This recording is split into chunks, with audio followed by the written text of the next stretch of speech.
స్వరూపం గాయత్రీదేవి.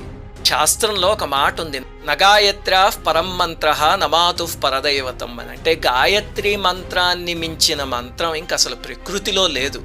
గాయత్రీదేవి స్వరూపానికి 5 ముఖాలు. ముత్యం, పగడం, బంగారం, నీలం, తెలుపు రంగుల్లో ఉంటాయి. ఇవి సృష్టిలో ఉన్న పంచభూతాలకి ప్రతీక.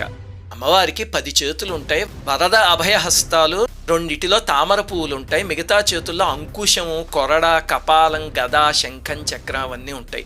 ఈ 10 చేతులు 10 దిక్కులకి ప్రతీక, ప్రకృతికి సంకేతం గాయత్రి స్వరూపం. అందుకే గాయత్రి మంత్రం ప్రతిరోజు చేయగలిగితే మనకి ప్రకృతికి మధ్య అనుసంధానం చేస్తుంది. తత్ అనే అక్షరంతో మొదలవుతుంది కదా గాయత్రి మంత్రం. ప్రచోదయాత్ వరకు మొత్తం 3 పాదాల్లో ఉంటుంది. ఒక్కొక్క పాదంలో 8 అక్షరాలు, మొత్తం 24 అక్షరాలు ఉంటాయి. రోజు 3 కాలాల్లో జపిస్తే 4 వేదాలు చదివిన ఫలితము అని చెప్పారు. నెల రోజుల పాటు రోజు సహస్ర గాయత్రి చేస్తే పాము కుబుషన్